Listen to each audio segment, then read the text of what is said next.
Good morning my dear student. आशा कि आप लोग अच्छे से होंगे। आज हम लोग कवर करेंगे मैथ का पहला चैप्टर, ठीक है। इससे पहले अगर आप हमारे चैनल पर नए हैं तो हमारे चैनल को सब्सक्राइब कीजिए, लाइक कीजिए और अपने दोस्तों तक शेयर कीजिए, ठीक है। आइए अपने क्वेश्चन की तरफ चलते हैं। हमारा पहला क्वेश्चन कहता है, क्या शून्य एक परिमेय संख्या है? क्या हम इसे p/q के रूप में लिख सकते हैं जहाँ q = नॉट जीरो, जहाँ हमारा q का मान क्या हो, जीरो ना हो, ठीक है। अब हम सबसे पहले जानेंगे परिमेय संख्या किसे कहते हैं। परिमेय संख्या को जानने के बाद हम अपने क्वेश्चन की तरफ बढ़ाएंगे। आइए चलते हैं, सबसे पहले जानेंगे परिमेय संख्या हमारे, ठीक है।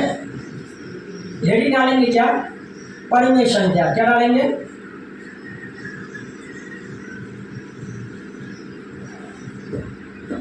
परिमेय संख्या, ठीक है। वह प्रत्येक संख्या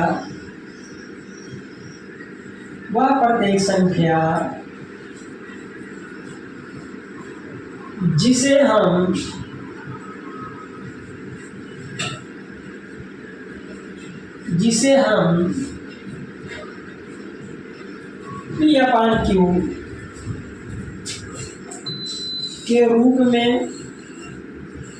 p/q के रूप में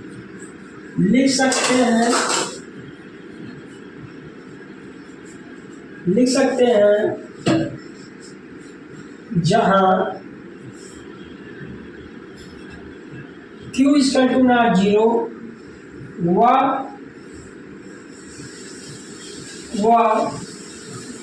p/q एक नाम हो। क्या हो, एक नाम हो, ठीक है।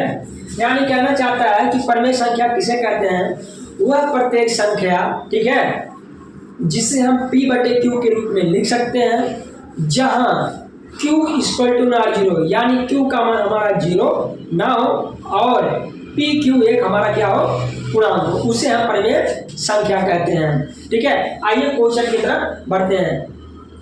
क्या कमेंट कर रहे हो बाबू? एक स्टूडेंट है, कमेंट कर रहा है कि सर आप इन कपड़ों में बहुत अच्छे लग रहे हैं। Thank you Babu, thank you, ठीक है। आइए क्वेश्चन की तरफ चलते हैं, ठीक है।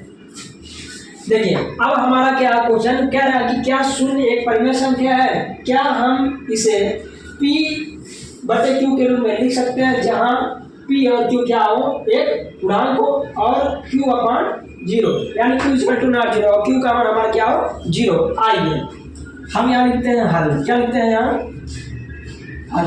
अब हमारा है यहाँ जीरो, ठीक है। अब हमारा यहाँ क्या है, जीरो, ठीक है। अब आप बताइए क्या हम ये इस q को q/2 लिख सकते हैं, ठीक है। अब ये हमारा जो है p/q के रूप में हो गया ना। अब हम क्या कर सकते हैं, ये हमारा जो जीरो है, ठीक है ना, ये हमारा जो जीरो है। अब ये हम जो बटे के रूप में लिखे हैं, ये हमारा तो p/q के रूप में हो गया, ठीक है ना। उसमें हम जो भी लिख सकते हैं, 3 यानी जीरो के नीचे हम कुछ भी लिख सकते हैं, 1 2 3 4 5, ठीक है ना। अब बताइए, अब जब हमारा ये p/q के रूप में हो गया तो अब हमारा आता है क्या, p/q, ठीक है ना। अब देखिए अब ये जो हमारा दो है वह q के रूप में आ गया। अब बताइए क्या ये दो जो हमारा है, क्या ये दो जो हमारा है जीरो है? नहीं है, ठीक है ना। तो हम लिख सकते हैं चूंकि, ठीक है ना, 0/2, ठीक है ना, p/q के रूप का है, ठीक है। जहां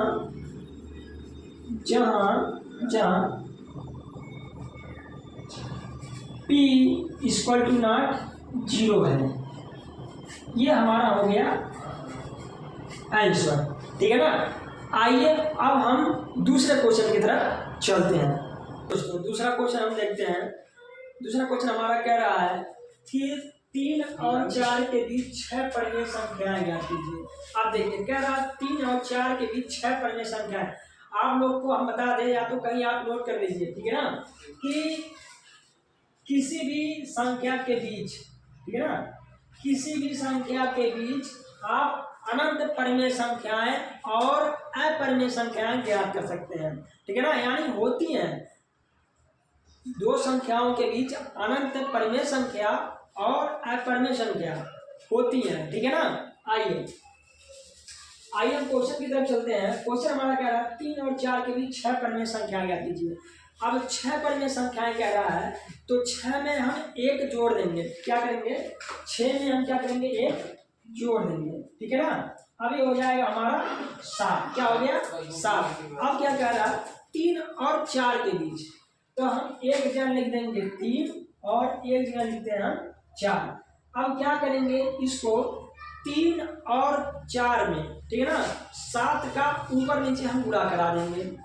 जब 7 का ऊपर नीचे डाला हम गुणा कराएंगे, ठीक है ना, 7 का, तो हमारा निकलेगा 7 कितना होता है? 21/7। और इधर हमारा आता है क्या? 28/7। क्या आता है? 28/7। अब हम संख्याएं क्या होता है क्या कर लेते हैं, ठीक है ना। देखिए 21 के बाद क्या आती है? 22/7, ठीक है। 22 के बाद क्या आती है? 23/7, 24/7, 25/7, 26/7, 27/7, ठीक है ना। देखिए 1 2 3 4 5 6, ये हमारी 6 संख्याएं मिल गई है, ठीक है ना। ये हमारी 6 संख्याएं मिल गई। क्या रहा था ना, 3 और 4 के बीच 6 परिमेय संख्याएं, तो हमारा ये 6 परिमेय संख्याएं आ गया, ठीक है ना। ये हमारा हो गया क्या? आंसर, ठीक है ना। अब हम चलते हैं अपनी तीसरी क्वेश्चन की तरफ, ठीक है। हमारा तीसरा क्वेश्चन कहता है कि 3/5 और 4/5 के बीच 5 परिमेय संख्याएं ज्ञात कीजिए, ठीक है। आइए चलते देखिए। अब हम सबसे पहले लिखेंगे 3/5 और एक तरफ लिखेंगे क्या? एक तरफ हम लिखते हैं 4/5, ठीक है ना। ये हमारे क्वेश्चन पहले से दिया हुआ है। अब कितनी संख्याएं ज्ञात करनी है? 5। तो हम क्या करेंगे? अभी इसके पहले बताया 5 में 1 हम जोड़ देंगे। अब जब 5 में 1 जोड़ेंगे तो हमको मिलेगा कितना? 6। अब हम क्या करेंगे? 3/5 और 4/5 में हम ऊपर नीचे 6 का क्या करा देंगे? गुणा करा देंगे। चलिए चलते हैं 6/6 और इधर गुणा कराएंगे तो हो जाएगा 6/6। अब देखिए, अब हम लिख सकते हैं 6 18, 18/30, 6 चौक 24, 24/30, 24 क्या होगा? 30। अब देखिए, अब ये हमारा संख्या तो ज्ञात हो गया, ये दोनों हमारी संख्या ज्ञात हो गई है। अब हमको इसके बीच में 5 परिमेय संख्याएं ज्ञात करनी है, ठीक है। अब हम क्या करेंगे कि हम लिखेंगे आंसर में 19/30, 20/30, 21/30, 22/30, 23/30, 24/30। देखिए 1 2 3 4 5 6, सॉरी देखिए यहाँ हमारी संख्या क्या होगी? क्योंकि ये 24/30 तो है ना, 24/30 है, ठीक है ना। जो भी हमको ज्ञात कितनी करनी थी, हमको 5 संख्या में।